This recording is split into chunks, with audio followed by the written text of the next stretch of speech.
Good morning හැමෝටම කොහමද ඔයගොල්ලන්ට මම හිතනවා ඔයගොල්ලෝ හොඳින් ඇති කියලා. අද අපිට ලොකුවටම වහින දවසක්. ඒක නිසා ඉතින් මුදින්ම දුම් ටිකක් අල්ලලා පොඩ්ඩක් රිෆ්‍රෙෂ් වෙන්න හේතුවා. කීම නිකන් හරි අමුතු වෙන ඉතින් ඒක නිසා පාන බත්තු කරලා දුම් අල්ලලා ගෙදර ඔක්කොම වැඩ ටික ඉවර කරලා අද ලෑස්තිනේ ආසම වැඩක් කරන්න. පොඩි අය එහෙම ඉන්නේ කියලා ඉතින් කට්ටිය ආසයි මේ වැඩේට. අද ඉතින් ඩෝනට් හදන්න තමයි ලෑස්ති. ඔන්න ඔය පෙන්නන බඩු ටික නම් ඕන වෙනවා. මේ ඉතින් මං හදන විදිය තමයි. ඕන බඩු ටික මම කියාගෙන යන්නම්කෝ. පාන් පිටි ඕන වෙනවා ග්‍රෑම් 300ක් විතර. මද රස්නේ වතුර මිලිලීටර් 200ක් විතර බිත්තරයක් ඕනි. බටර් මං අර පොඩි ග්‍රෑම් 18 පැකට් දෙකක් ගත්තා. සීනි ඕන, ඊස්ට් ඕන, වැනිලා ඕන. ඊට පස්සේ කිරිපිටි තමයි මම ගත්තේ. ඇත්තටම ෆ්‍රෙෂ් මිල්ක් එකක් මොකද තිබුණ නැති නිසා කිරිපිටි ගත්තා. ඔන්න ඔය ටික තමයි ඉතින් ඕන කරන්නේ. ඊස්ට් ටික පිපෙන්න තියාගන්න ඕන නිසා මේ වගේ චුටි ග්ලාසයක් අරගෙන මම ඒකට ඊස්ට් තේ හැඳි දෙකක් දාගන්නවා. ඒකටම සීනි තේ හැඳි දෙකකුත් දාගන්නවා. මද රස්නේ වතුර වලින් ටිකක් දාලා මේක තිය කරලා පිපෙන්න තියනවා.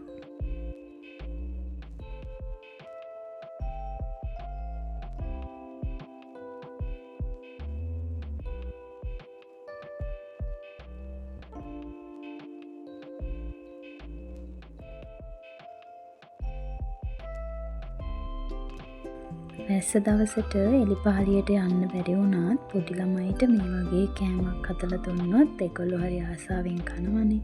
චුට්ටක් try කරලා බලන්නකෝ. මේක විනාඩි 10ක් විතර පිපෙන්න තියලා පස්සේ පිටියකට කලවම් කරගන්න ඕන.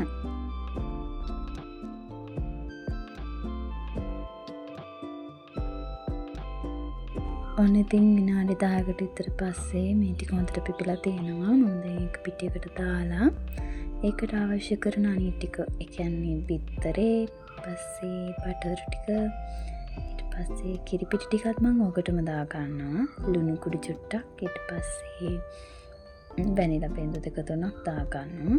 මේ වැනිලා දාන එක නම් මේකේ රෙකෝඩ් වෙලා නැහැ මගේ අතින්. වැනිලා බින්දු දෙක තුනක් දා ගන්න. ඔන්න ටික දාලා ඉතින් ලාරස්නේ වතුර ටික දාලා ටික දාන ගමන් ඒක අනා ගන්න ඕනේ. ටිකක් ඇලෙන ඩෝ එකක් තමයි එන්නේ මේකට.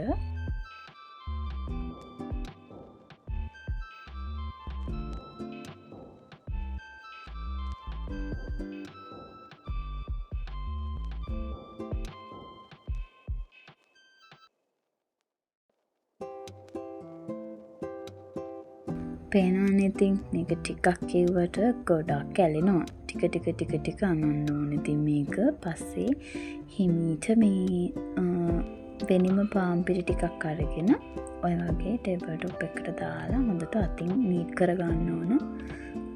ඇලෙන්නේ නැති ගානට එනකම්.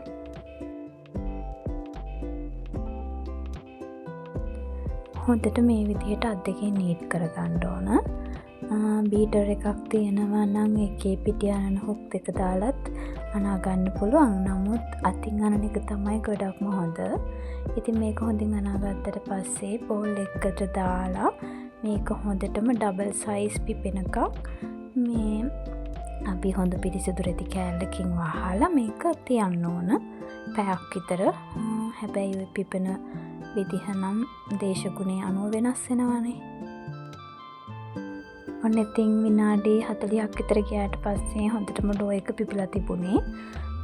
ඔන්නම තමයි තිබ්බේ. ඊට පස්සේ ඉතින් මම මැට් එකට දාලා මේක හොඳට දිගෑරලා මං ගාව ඩෝනට් කටර් එකක් තිබුණා. ඒකෙන් තමයි මේක කපාගන්නේ. මෙන්න මේ විදිහට සේරම ටික හදා ගන්නවා. මම ওই පෙන් එක හදාගෙන තියන්නේ අන්තිම ටිකෙන් අතින්. ඊට පස්සේ ආපහු මේක වහලා තියෙනවා ඒත් පිපෙන්න ටික වෙලාවක්. විනාඩි 10ක් විතර. ඒක පිපෙනකන් මෙන්න මේ දෙන්නගේ කෝලන් ටිකක් බලන්නකෝ. දෙන්න නෙවෙයි, තුන් දෙනාම.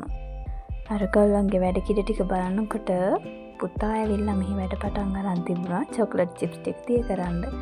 එයාට ඒ වැඩේ කරන්න දුන්නා මම ඉතින්. ඒකටම බටර් ටිකක් දාලා තිය කරන්න කියලා. මම ගියා ඉතුරු ටික හදාගන්න. ඉතින් මම දැන් හැම දෙයකටම ගන්නේ කිරිපිටි නිසා කිරිපිටි හැටි දෙකකුත් දාලා චුට්ටක් වතුර දිය කරගන්නවා අර චොකලට් චිප්ස් ටිකට දාන්න. මේ හදාගන්නේ ඩෝනට් එකේ චොකලට් ග්ලේස් එක. ඉතින් අර චොකලට් චිප්ස් ටික දිය කරගත්තට පස්සේ එකට මම දානවා කිරිපිටි ටිකක් දිය කරලා. නැත්නම් මේකට ෆ්‍රෙෂ් මිල්ක් දාන්නේ. ඉතින් ෆ්‍රෙෂ් මිල්ක් නෑ කියලා මං කිව්වනේ. ඉතින් ඔන්නෝම අයිසින් සුගර් ටිකකුත් දාලා මං අර බෝල් එක මදි නිසා වෙන බෝල් එකකට මාරු කරගත්තා. චොකලට් පවුඩර් උත් දාලා පස්සේ වතුර චුට්ට දාලා මං දිය කරගන්නවා. මොකද මං පිටි කිරි කලින් දැම්මනේ.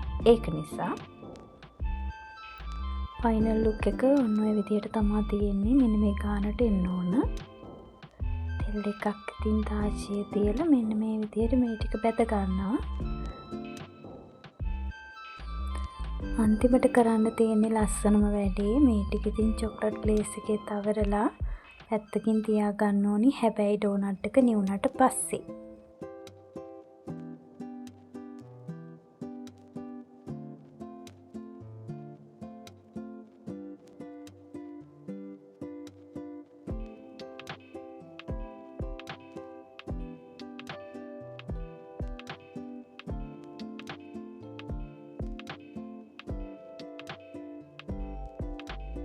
මම මේක තව ටිකක් ලස්සන කරගන්න ස්ප්‍රින්කල්ස් ටිකක් දාලා ලස්සන කරගන්නවා. මං ගාව ඒවා තිබුණ නිසා දැම්මා. නැති වුණත් කමක් නැහැ. ඉතින් බබාලා කනවනේ.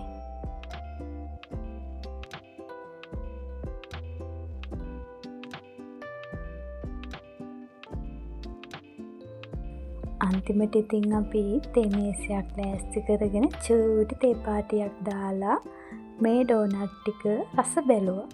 බලන්නකෝ අන්තිමට තියෙන විදිහ හරිම සොෆ්ට්, හොඳට පිපිලා හොඳට තියෙනවා. තෙලුත් නෑ, කඩේ වගේ. ඉතින් හරිම පරිස්සම්නේ. බබාලට උනත් දෙන්න හදලා බලන්නකෝ.